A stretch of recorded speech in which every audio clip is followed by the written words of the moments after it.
it would be hard to sell your baby. You know what I mean? It's like we started with Yeah. nothing, and it will always hold such a I don't know, it's such a big deal for me to have gotten even this far. And truly it's a blessing, and I'm very grateful for it. And it just makes me want to work harder. And I would love to continue to see our brand grow, you know, and we have so many other ideas. So a lot of ideas, not enough time. Yeah. Welcome to the Lay of the Land podcast, where we are exploring what people are building in Cleveland and throughout Northeast Ohio. I am your host, Jeffrey Stern, and today I had the real pleasure of speaking with CJ Jang, co-founder of Balance Pan-Asian Grille. What began for CJ as an effort to build a healthier, more creative, and more everyday kind of Asian fast casual concept more than 16 years ago has grown into a beloved regional brand with locations across Toledo and Cleveland. One defined by scratch-made food, bold flavors, affordability, and a real commitment to hospitality. In our conversation, CJ and I explore his journey growing up in his mother's restaurant after immigrating from South Korea, to discovering the potential of fast casual, to building Balance with little more than conviction, credit cards, and a willingness to learn everything the hard way. We talk about how the business found its footing, why location and customer feedback were so pivotal early on, how he thinks about quality, pricing, and menu innovation today, and what it takes to scale a restaurant brand without losing the culture and standards that made it special in the first place. I very much enjoyed this conversation, and I think you'll hear in CJ both a deep humility and a real love for the craft, and I hope you enjoyed this conversation as well. Lay of the Land is brought to you and is proudly sponsored by Cerity Partners. As a wealth management firm, Cerity Partners shares Lay of the Land's same dedication to serving local business owners, and the Cerity Partners Cleveland team understands the challenges that entrepreneurs and founders face here in Cleveland, Northeast Ohio, and beyond. Wealth comes with complexity and increased demands on time and resources. It is easy to become overwhelmed. Cerity Partners clients benefit from a unified team of local specialists who coordinate across both business and personal needs. With Cerity Partners' commitment to transparency and putting clients' needs first, complexity can become clarity. To learn more, please visit CerityPartners.com or call 216-464-6266 today. Cerity Partners, proud to be recognized as one of the top financial advisory firms in the country. Yeah, so always thinking about where the best place to start these conversations is. And I thought for our conversation today, I wanted to just ask what the earliest version of your relationship with food and restaurants is. What kind of comes to mind? Yeah, so I don't know if I ever told you the background of my younger days. Food-wise, my relationship with food, it kind of came about when we moved here. So obviously I was about 8 years old. Kind of rewinding back, my dad passed away unexpectedly when I was 7 years old. And then, so in Korea, that's where I'm from, South Korea, my mom was always in the food scene because due to the fact that food was just it's a much alive kind of thing in Korea. Everything's made from scratch. You know, there's a lot of restaurants in every corner, but in Korea, we respect the ingredients itself, and it's a very common thing for you to cook at home. And my grandma on my dad's side, she was an avid cook. They were more from the countryside, so everything was cooked fresh. Everything was grown there. So when my mom got married to my father, she had to learn how to cook to be a stay-home mother. That was like a big part of being a good wife, I suppose, in those days. So she learned a lot from my grandma. My mom cooked for me all the time and my brother. And even though when my dad passed away, we decided to move here, you know, all that came with us. So when we moved here, my uncle, actually, my dad's brother, was already living in the United States. And that's how we came to Bowling Green, Ohio, out of all the cities that we could have been. You know, we could have been in LA, New York, Chicago, but we somehow ended up here. And when we came, we obviously needed to make some sort of a income for us. So what we did was we sold our house and everything in Korea, came here, moved into a little tiny apartment in Bowling Green. And then we decided to open up a restaurant. It was called The China. Even though we're Korean, we specialized in Chinese American food because that's what was really booming back then in the early Yeah. 90s. So we decided to do that. My mom still has that restaurant. It's been what, since 92. So going on about 34 years. She still has that here. And early on in stage, since I was like 13, 14 years old, I would just walk straight to the restaurant from school. I would just hang out at the office. And then when they get really busy, I would just kind of hop in there, you know? It's kind of like Yeah. those little memes that you see, you know? If you see a little Asian kid working on homework in behind the restaurant, you know the food is good. So I was that kid. I had my hands dirty early on the stage, helped them wash dishes. You know, she wouldn't let me use the knife, but I observed a lot of things. It was just like a lot of like hustle and bustle, you know, and people just moving around. And somehow I kind of like got into it. You know, it felt fun. You know, when you're little, you don't know much. So I got into that. So through my mother's cooking and through her restaurant, I was exposed to that scene quite early on stage. And I think that's what helped me really become a foodie. And I just love food in general. So I fell in love with food, exploring different kinds of cuisines. And that's probably the earliest, you know, just thought of like how I got really into food itself. And it never Yeah. stopped. Yeah. Did you think a lot about entrepreneurship, or was it really more grounded in food? You know, when I was younger, definitely not anything to do with business side or entrepreneurship. It was just more for the love of trying different cuisines. And I was Yeah. not a picky eater at all. You know, like I've always loved everything and anything. When we moved here from Korea, it's definitely a huge difference when it comes to flavor profiles. So what I realized is like coming here, you know, people would say like, "Oh my God, kimchi, it's stinky and it's terrible." Some people say, you know, but then when I came here, I was like, you know, the first meal I had was a kids meal in a Happy Meal at McDonald's, Yep. Yep. and I loved the fries, but when I took a bite into that cheeseburger, the cheese was so stinky. You know, it was so pungent, but then, you know, the more I ate it, it was kinda addicting in a way. So I was like, "Okay, I could kinda I think see by the design. resemblance." Right, it's kinda like, okay, cheese is kinda like our kimchi. When I tasted that, you know, and then the more I tried it, it made me wanna try different cheeses and different things, and then your palate kinda gets adjusted to it. So, for me, it was, it was just more of an exploratory, thing, and you kinda, like, become part of it and you become addicted to it. And then you want to try Yeah. it and you want to keep pressing the envelope a little bit and try something new.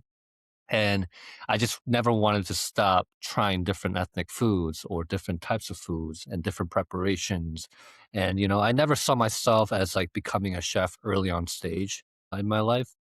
I mean, I tried so many different things. I studied so many different things in college, but in the end, I feel like it kind of led me to where I wanted to be was the passion for food, and it's a rewarding feeling too to serve the food that you're proud of, that you would be serving for your own family as well, and for you to be able to sell that product to consumers was a big thing for me as well. So I feel like I've always been into it, but entrepreneurial wise, you know, it's a big move.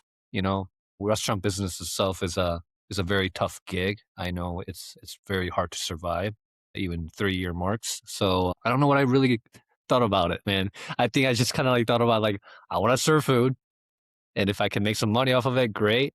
And that's where we kind of like left it off, and I just jumped in there, I guess. Yeah.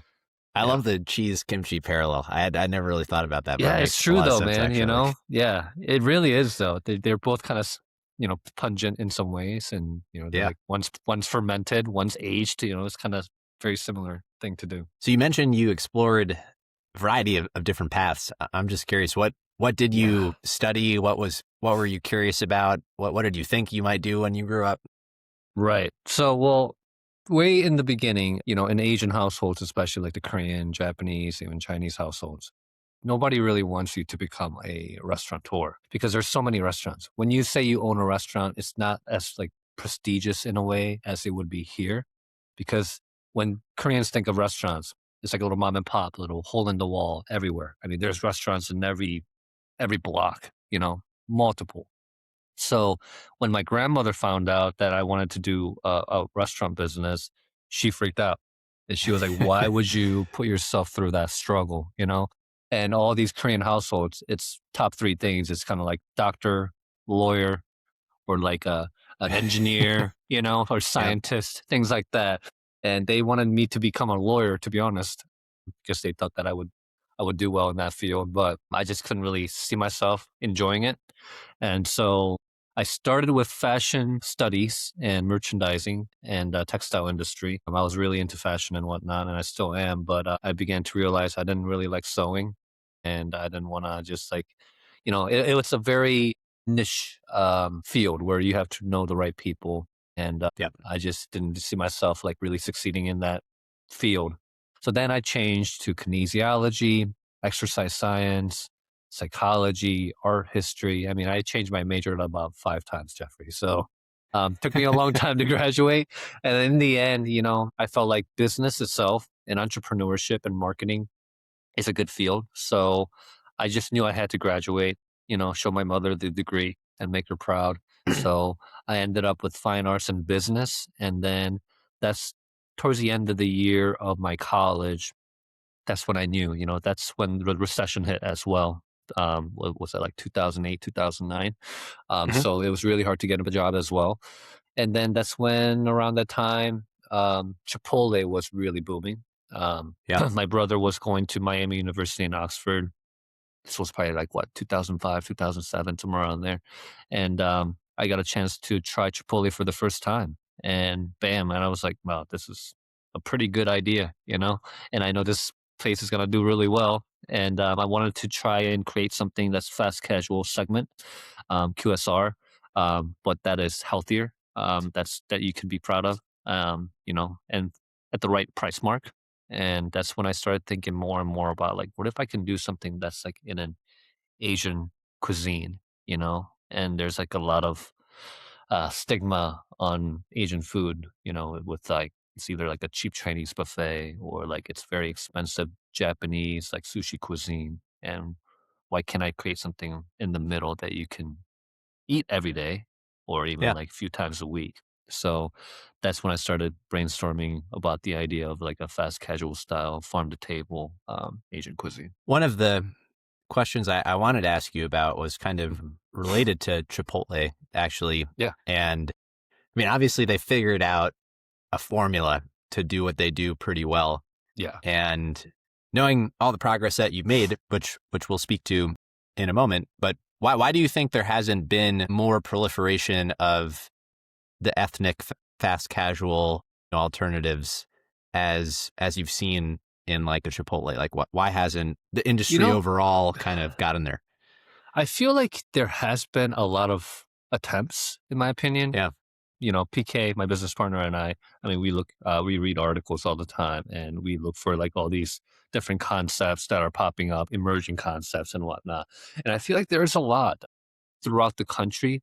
But what we've noticed for the past even like 10 years is that there is not one single like the national ruler in a way, kind of like how Yeah. Chipotle is with the Mexican fast casual cuisine. There's been quite a few Asian, because Asian segment is, I believe, is like the top three of ethnic cuisines in United States. And it's growing as well. But it seems like no one holds that title yet that's gotten into a national brand. But if you look at like the region by region, there's always some sort of an Asian fast casual cuisine that is emerging and that is growing as well.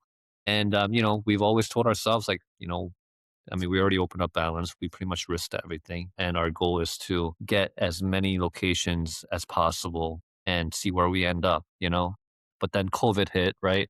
So we were actually in the making of like getting the funds and getting the capital raised right before COVID hit. And then when COVID hit, everything had to be shifted. Everything changed because the uncertainties, of all these investors, and even for us, we didn't know what was going to happen. COVID was such a huge, huge life changer for everybody. We had to kind of reset and take care of our people then and there and our locations. And we just wanted to make sure that things go well with the current existing stores before we even think about the future. But as far as I feel like it's a regionality preference as well, because I know in some regions, I think like what even Qdoba does pretty well and maybe even better than Chipotle. I think it really depends on where you are from as far as region goes. Could be from Northeast or the West Coast or the South.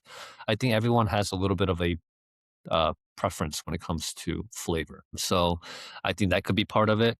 I think it's just that there's so many concepts out there, especially in the fast casual segment as well, that's been growing. I think it's hard to just put a mark on one restaurant that could potentially just please every region of the United States. That's the way I see it.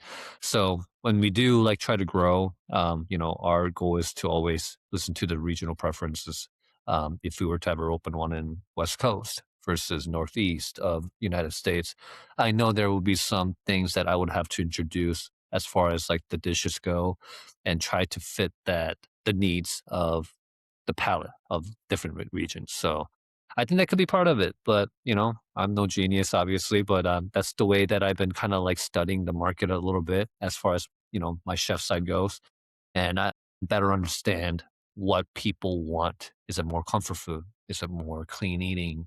Is it more bolder and flavored, lighter? I mean, it could be a million different things, and that's why I try to always decode. And sometimes it's a challenge, but it makes it fun. So you experienced this fast casual concept for the first time through Chipotle. How do you go from that to the formation of Balance? Yeah. So, when I first tried Chipotle, I loved the burrito. I had that big, giant burrito, and I thought it was like, okay, this is a good value. And especially back then, back in like over 10 years ago, things were much cheaper, before inflation hit and all that. I thought it was great. And it was very unique. It wasn't like a typical burrito that you would go to a Mexican restaurant where I feel like it's very singular. The refried beans taste like refried beans. The meat tastes the same, just like any usual other typical Mexican restaurant. This was very unique to me, a giant burrito, and the marination of the meat was very different as well, and it just kind of stuck out.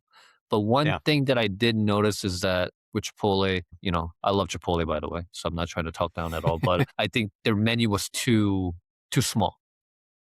There was not enough choices, especially back then. Nowadays, they're adding more things to it, which is great. But back then, it was just like a burrito. I think they had a bowl, and then I don't even know if they had that small tacos back then. But it was just like that was it, and then chips. That was it. So, Yeah. I figured I was like, okay, if I wanted to create something like this with Asian cuisine, and when it comes to Asian cuisine, it's such a big menu. And I also wanted to add the Pan Asian part to it. So that way that I am not stuck in one Asian cuisine. I didn't want to be like balanced Chinese cuisine or Korean cuisine or Indian cuisine in order to make it as versatile as possible and for me to not to be tied down into one cuisine.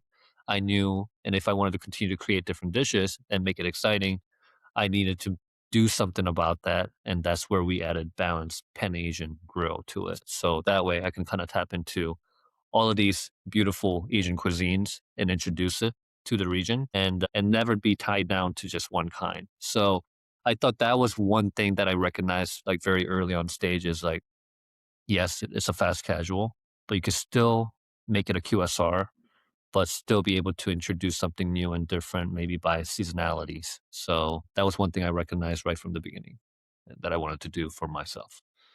Yeah. Lay of the Land is brought to you and is proudly sponsored by Roundstone Insurance.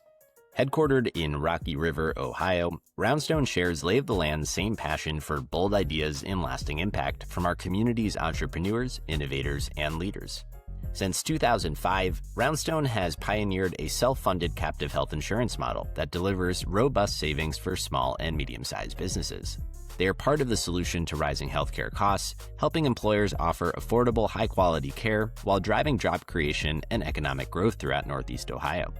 Like many of the voices featured on Lay of the Land, including Roundstone's founder and CEO Mike Schroeder, Roundstone believes entrepreneurship, innovation, and community to be the cornerstones of progress. To learn more about how Roundstone is transforming employee health benefits by empowering employers to save thousands in per employee per year healthcare costs, please visit roundstoneinsurance.com. Roundstone Insurance, built for entrepreneurs, backed by innovation, committed to Cleveland. So today you have a bunch of locations, but when you went to start the first one, how much of Oh man. just growing up in the family business, can you take with you from your mother's restaurant that you kind of deliberately carry forward? How much of it are you figuring out on the fly Yeah. for the first time? Just like how do you actually how do You you get know, started? so I thought I learned a lot just being there and all that. Man, boy, was I wrong. I was very, very wrong. Like coming from a mom and pop restaurant and then trying to open up a establishment, it was night and day difference, man. I mean, I thought me and my business partner PK, we thought, okay, we're straight out of like graduates, from college. Why not? Like, let's go to a bank and get a loan, right? A traditional loan. Oh no, like we got rejected so many times. They were just like, okay, so you guys want to open up a restaurant, one of the highest risk businesses from ground up. And like, what? It's not like you guys are even buying a franchise. You guys want to start a business? Like, do you guys have any credibility? No, we just have some credit cards, And they almost like laughed at us, thinking like, okay, these guys are crazy, or they just don't know what they're doing. Like, so we definitely struggled to get any kind of traditional loan. In the end, what we had to do was, my mom gave me some money that she saved up for when I get married. It was like a future wedding fund, and I was like, "Mom, I need that right now." And she's like, "What do you need it for?" I was like, "I want to open up a restaurant," and she thought I was crazy. Same thing for PK's mom; she thought he was crazy. But in the end, we took the risk. We swiped every credit card. Surprisingly, that's when companies were giving out crazy credit limits to even like people like me, uh, who's still in college. I had a couple credit lines that were like 10, 20, $30,000. So I was like, I'm just going to use this up and see what happens. Credit line, Home Depot, IKEA furniture credit lines. So we pretty much depended on credit lines, and we got lucky with one landlord in Malmi. That was our first location. And him and my business partner, PK, they really just kind of connected really well, Mr. Rasmus. And he gave us a chance with that real estate property, and that's how we were able to open up our first location. But what I could take was like, I feel like I had to restart everything. Everything that I Yeah. learned through my mom's restaurant. I mean, it's so different. Everything has to be perfect, right? Everything has to be measured and weighed when it comes to the kitchen side. When I used to work at a restaurant, I bought everything. You know what I mean? It's just like you're so used to it. You can have one dish, that you've been working on for the past decade. So my mom she didn't really teach me like, oh, it has to be like milliliters or fluid ounces. You put this in, that in, get it done. And I'm like, okay.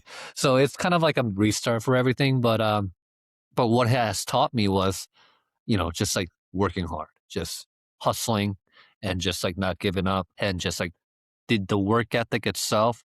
I think I had it from the beginning. So that really helped out a lot. But everything else, all the fine details, I learned it the hard way. And it was a rude awakening for sure. But hey, we didn't pay ourselves. We didn't pay each other for the first like 2.5 years. PK and I put like well over our 90 hours every week, and we survived, but then we opened up our second location in Sylvania, and that's when things really started booming. And, when people say location, location, location, I'm a firm believer in that. And you just can't lose faith in your own company and your concept. And we got lucky. Yeah. At what point into the first restaurant do you start thinking about can this can this become a platform? I mean, obviously coming in with the inspiration of fast casual as a concept, that's Right. kind of there from the beginning. But at what point are you like, this is working well enough that we're gonna Yeah. give this a go? When we first opened up in Malmi, we tried so many different ways. We even did like a half dining service, half not. So where you would come in, we would actually have like permanent dishware, and we would serve customers there. I mean, we've tried all types of cuisines. So everything is obviously somehow related to Asian cuisine, but I've Yep. tried burgers, I've tried subs, I've tried pasta, I've tried different soups. I've tried literally every kind of way that I could bring in the customers, because when we first opened up, I mean, we weren't making much at all. I mean, it was hard to get the word out because, it was a bootstrap company, and we just kind of like opened it up, didn't know what we were doing with marketing. The location was kind of tucked in, so it was really hard to get attention. I remember we even put this like a giant like a balloon above our location just to like somehow make a mark, right? For people to be curious to come in and check it out. But in the end, what we did was we listened to our customers a lot. I think that was one of the biggest things because we didn't really have an identity as balance. A lot of people were confused. It's like balance? Is that like a vitamin store? Is that a yoga studio? Like, what is it? Right. And they would come in, they would try the food, but then I always ask for feedbacks. Every single customer that came in, hey, what did you like about it? What did you not like about it? And I just wanted to try and get as many feedbacks as possible. And in the end, we needed to find our identity. That was one of the things that was really missing. And through I'd say the first year in our first location, we were still struggling quite a bit. But that's when we took a big leap. Is that we knew it wasn't the most prime location in our first location, and in order for us to get our concept and our word out, we needed to be in a better location, and we needed to add a second location. And that's when it was very nerve wracking, right? So, I mean, we're already in debt in our first location. And then Right. You me maxed and my out all the business credit partner, lines. yeah. And then we're literally talking about, we're literally against our wall. We can't even pay each other. We're barely making money. But then, we had faith in our concept. We knew that it wasn't ultimately just our concept. It was really more about the location, and people just didn't know about us. And that was a lot of the feedbacks that we got from our customers is too. It's like they love the fact that it was healthier. It had a lot of flavor and this and that, but it's hard to find this place. So we took a big leap. That's when we were like, okay, we need to just, it's all in or all out, right? So we found that prime location in Sylvania, one of the busiest areas in Toledo, and we somehow like got a good relationship with the landlord Joe, and he gave us a shot, and we opened that up. That was like literally 800 square feet. We took what we could get, but we knew that was the location we needed to be in, and we opened that up, and boy, like it was like the best problem that we had. It was just we were just booming, and eventually he gave us another spot next door and made it into like a actual full size store with bubble tea and everything else. And I'd say the Slovenia location was the location that kind of changed everything for us. And then, the curiosity got the cat. People were coming in, just checking it out. Oh, there's a lot of cars there. I want to see what it is. Oh, it's a restaurant. Great. And then that's when we were really able to kind of like fine tune our identity as well. So we decided to do like snacks, Asian influenced snacks, street tacos, like Asian tacos, the bowls, build a bowl, bubble tea. And then we also switched our menu as well pretty frequently back then and be able to introduce something new. So, yeah. How would you articulate what Balance's identity is today? Well, I'd say it's definitely farm to table. Everything that we prepare, everything's from scratch. I mean, I take a huge pride in that, especially as a chef. I never want to sacrifice that. Even if we are to continue to grow. One thing that I told myself and everybody else is that we're not going to make shortcuts, even from the preparation of things. We're not going to get bagged sauces. We're not going to get it done from a commissary somewhere that we don't even know. And then we just serve it. I think that's one of the things that a lot of companies do is when they do get to like certain number of locations and they grow, they find a way to just, I don't know. I mean, to keep it more consistent, I get it, to be more consistent, but in the end, you're sacrificing quality. And that's part of our big identity is that we make everything from scratch. So like even our sauces, we have well over 20 different sauces in the house.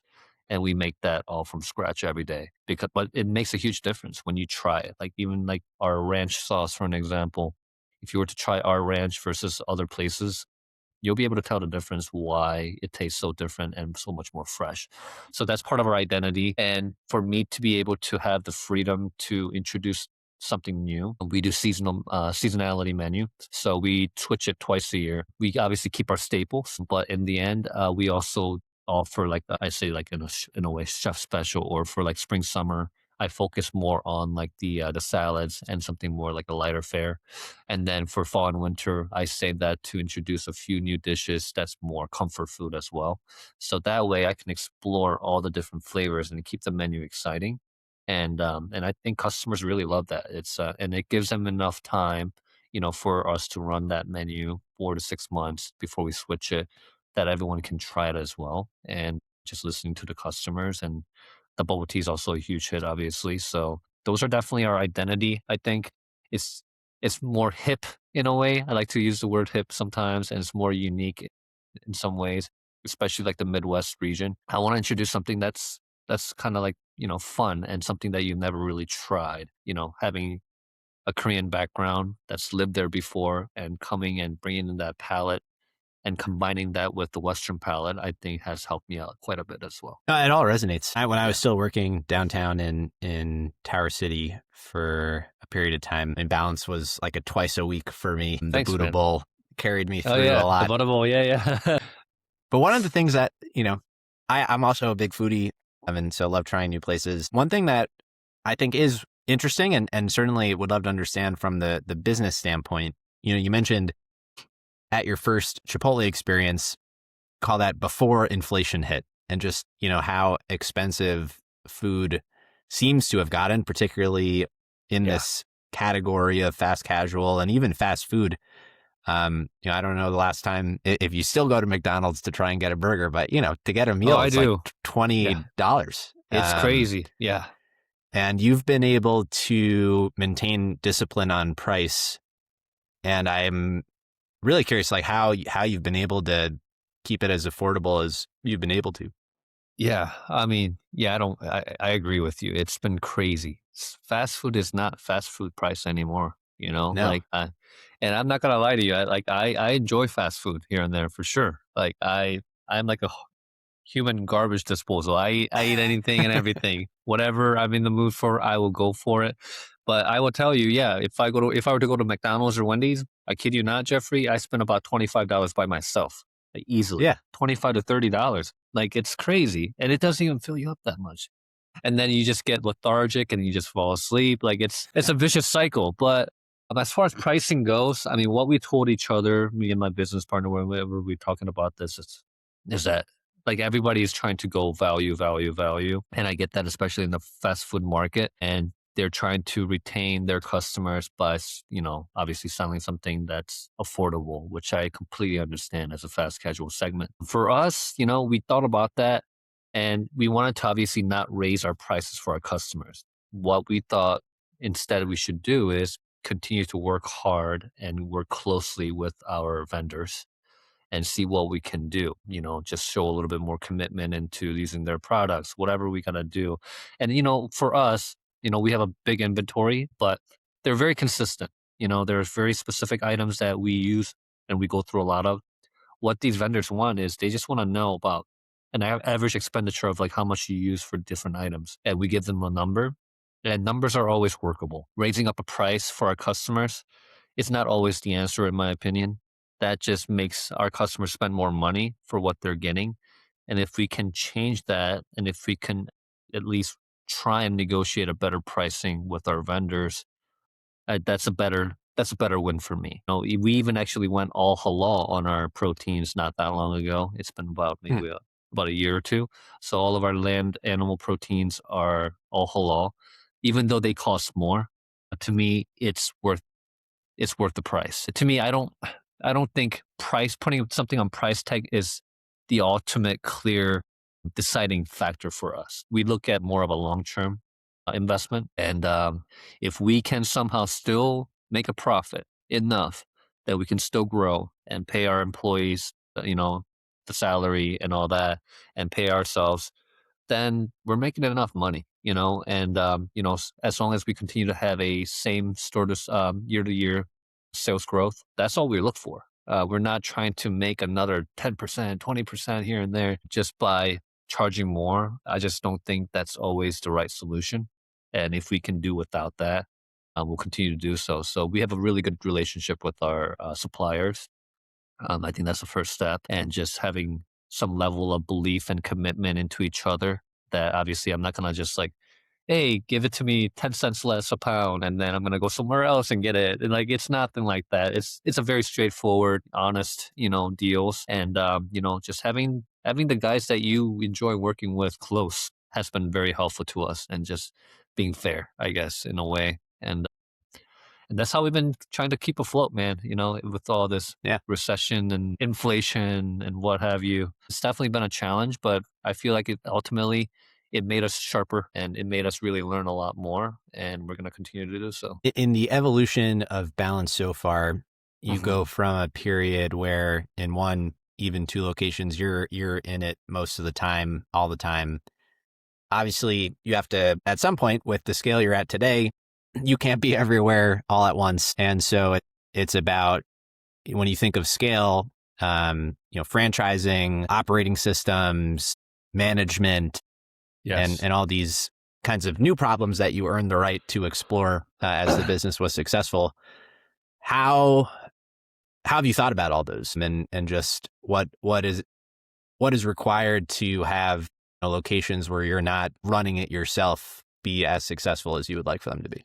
Yeah, I mean, that's a great question. I mean, I think one of the main big changes that we actually made this year is exactly that. As you know, like operations alone is a whole nother beast. I think I was actually just talking with one of my friends yesterday. It's like as we grow and as we try to grow, what can we do to maintain, the same experience for our customers and for our employees? And it was that, I needed to bring in someone that can solely focus on operations. So, just to give you a quick idea, like my business partner, Prakash, he is mainly in charge of pretty much, I guess, what I call behind the curtains, right? So, he's in charge of finance. He also does marketing, advertising, like tech support kind of stuff. Like he does a little bit of ins and outs of everything when it comes to like anything besides operations. And then for the longest time, since day one, I was in charge of operations. I'm pretty much, wearing a lot of hats in that and working closely with my store leaders and managers and specialists. So we have some leadership positions that I solely deal with, and also obviously the culinary side. But when I was in charge of operations, I just felt like I lacked enough time and in creating the best dishes that I could come up with. So I feel like I was always rushing into culinary side, and because I was so sucked into operations. So this past year, we decided to bring in somebody from another concept just to be solely focused on operations and introduce someone as the chief of operations. So we brought in our guy Jan, and he's been doing an amazing. And so with the help of him and Shannon, who are in charge of operations, it really took a big relief on me, especially. And now I can totally focus more on just the culinary and the menu side. And we started to recognize that because last year when we released our fall winter menu, it did so well. We noticed a huge spike in our total revenue and our sales. And when we looked at it deeper, it was the new items. So we were thinking like, oh man, like if I could actually put more time and effort into creating new, fun, exciting dishes, it's a win-win, right? So that's the big change that we actually made is putting the right people in its places, right? So, we just introduced a new store leader for our Perrysburg store, Trell, who's been with us for since literally day one. We have a really low turnover rate, which we're very proud of. Average tenure for our people is like over 5, 6 years, and those are the individuals that I really truly enjoy like seeing grow with us, right? It's not Yeah. just me and PK. It's just a team effort for sure. And the culture is obviously huge. I'm sure you hear that word so many times nowadays, culture, culture, culture. But it's not to me, it's a requirement. It should be required, especially like in a business like restaurant where turnover rates are so high in general. With me, when you treat your employees and your clients well, I think it'll just kind of pay itself back. So, we pay fair, we pay more than usual for a fast casual restaurant. We try to take care of our people, listen, and, it's a business, right? In the end of the day, but if we can grow together, I mean, it's a rewarding feeling. So putting the right people for their talent is huge. So we have the right specialists for training. We have the store leaders that can solely focus on that single store. And we have Mitch in Cleveland. We have Jeremy in Sylvania. We have Shannon in downtown, Trell. And those guys just know what we are looking for, me and PK, like Yeah. because they've been with us for so long. So putting the right people there and then just not being overwhelmed with so many hats, I think that's what we learned ultimately. So it's really given me a huge release that, I can solely focus on the culinary side and continue to just create some bang out dishes. And hopefully that'll help with continuous, obviously, sales. And then, and we're currently actively looking for another location in Cleveland right now. So right now, I think we're headed the right path.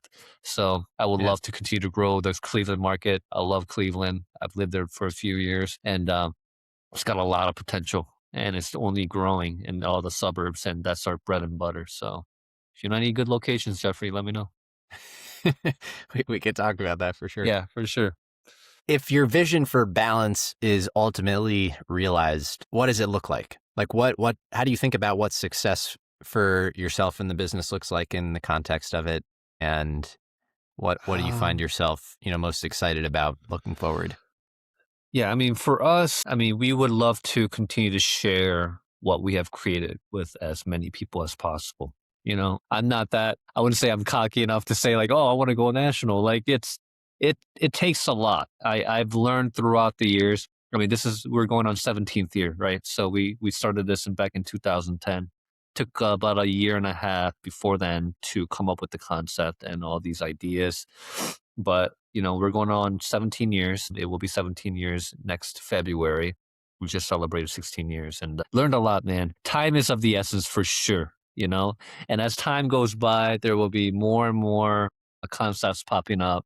Some will do well, some will fail. And we got to continue to defend ourselves and defend our concept, right? And continue to just do our best. But for me, ultimately, what I would love to see is I would love to just kind of think more of an onion effect, and just continue to grow from our Toledo home base and just continue to grow within that 2 to 3 hour radius, whether it be Michigan, like Ann Arbor, Detroit area. Those have really good potential, along with like the east of us, which is obviously Cleveland, and we already have a location there. So we have some recognition. That's why I love Cleveland right now. Areas like Strongsville, Rocky River, Beechwood, all these suburbs. I mean, that's our bread and butter suburbs. And especially since COVID hit, I feel like the suburban areas are really definitely growing. And that's where we want to focus on. And I think Cleveland itself, I mean, if we're lucky and fortunate enough, I would love to see between 5 to 10 locations in Cleveland alone, in the suburbs spread out. But ultimately, that's what I would want. I can't really speak on behalf for my business partner PK. He wanted to join, but he had something else going on. But I would love to like at least see the Cleveland area grow, and then potentially maybe Columbus, even Michigan, few here and there. I think we're pretty tapped out here in Toledo because Toledo's only ever so big, and we have enough locations here. But ultimately, in the next like I don't know, maybe 5, 7 years. I would love to maybe grow it to another, I don't know, 5 to 10 locations and get it to about close to 15. I think that will be more than what I could have hoped for the next half a decade to a decade, and then see what happens. I will always love to continue to be a part of the brand and the company no matter what. And it would be hard to like sell your baby. You know what I mean? It's like we started with Yeah. nothing, and it will always hold such a I don't know, it's such a big deal for me to have gotten even this far, and truly it's a blessing, and I'm very grateful for it, and it just makes me wanna work harder, and, I would love to continue to see our brand grow, and we have so many other ideas, as like more of a lifestyle brand. We're trying to focus more on the apparel side and the lifestyle things like that, and our sauces as well. We could definitely bottle our sauces, and we're kind of looking into that too, and share that with all over the United States. So a lot of ideas, not enough time. Yeah. But meeting people, that's one of the biggest perks of owning a business is that in and out, even when I'm at Cleveland store or Toledo store, always meet somebody interesting and somebody that's like interested in one way or another that you can talk business, and networking is huge. And I would love to continue to just kind of get myself out there and meet some people and network, especially in the Cleveland area, and see where it goes. But I don't want to sound too confident nor too shy either. But yeah, I would love to just continue to grow and do whatever we can in our power to make it a successful concept for sure. When you mentioned some of the lessons learned over the last 17 years, there was a sort of Yeah. that visceral sigh that came with it. And to me, that's the sigh of earned wisdom. Yeah. And so I would, what comes to mind as like, what, what elicited that kind of reaction? What are some of the most powerful lessons that you've learned? Oh man, Jeffrey, this is gonna. But to me, one of the biggest lessons that I've learned is that you can't be too nice sometimes. As in like you should always be professional. Absolutely, like you should always give the benefit of being cordial whenever you meet somebody through business. But there's a lot of sharks out there too. So I learned that pretty the hard way because, like, as you know, like my business partner and I were only 26 years old when we opened this business. And I feel like a lot of people kind of try to take advantage how young we were as business owners. So we learned it the hard way pretty quickly that, we got to stay sharp. And, we're literally like little, little tadpoles in the pond and there are these sharks out there. So that was kind of like a quick awakening of like, okay, like we got to defend ourselves. We got to defend our business and we got to make sure that, we don't just fall into things easily because they sound enticing, right? But in the end, I also got to meet a lot of great people too, a lot of local supporters and people who really had faith in our concept. So it was definitely like, it was two-sided for sure, like throughout our journey, we got to meet so many wise individuals and people who we learned so much from. It almost feels like we had a master class. You know what I mean? It's like we already went Yeah. through this graduate class of business, and which we are very thankful for. A lot of people out there that have supported us, but at the same time, like the banks, right? It's like when we first opened Yeah. up, I mean, we were literally laughed at, because we didn't know, that it would be that difficult to get a funding without any kind of collateral. So that was one of the main awakening things that I've learned from very firsthand.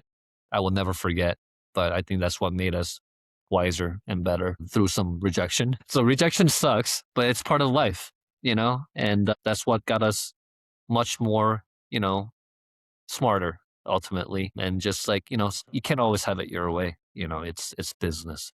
You can try and get whatever you could that you want, but in the end, it may be the timing, it may be the people that you're trying to work with. It could be a million different things, but in the end, you just can't keep your head down and you just got to keep marching on, man. And just as long as you have faith in your concept and your business, I think you'll do okay. So that's what we've been doing. Just tunnel vision, right? And just keep going forward. Yeah. And you Yeah. can't be too nice. Kill them with kindness. Yes, yes. You know what they say, like keep your enemies closer and all that, but in the end, business is business. They all have what they want and we all have what we need as well. But in the end, as long as you continue to be professional and cordial with whoever you meet with and your clientele or who you want to work with, in the end, you gotta always start with respect and professionalism, and then if it works, great. And if your ideas align and your goals align, then great. It's not always rainbows and butterflies. That's what I say. It's business after all. This isn't a charity. This isn't like something that it's a fundraiser. It's a business, right? So we all have our goals and motives as well. But in the end, I just enjoyed serving food, man. That's the biggest rewarding thing in me as a chef, especially, and not just as a co-founder, but being able to just share the love that I have for food and still make a career out of it. It's a good thing, and I Yeah. can't complain. Yeah. When you think about the whole journey so far, Mhm. obviously we've only covered a portion of it here in our conversation, but is there something particularly important that we haven't talked about that comes to mind as something you wish we had? Let's see. I think we covered a lot, but I think it really ultimately going back to just like a lot of it is your upbringing. I think it's how you were raised, what you were raised around made a huge impact on my end.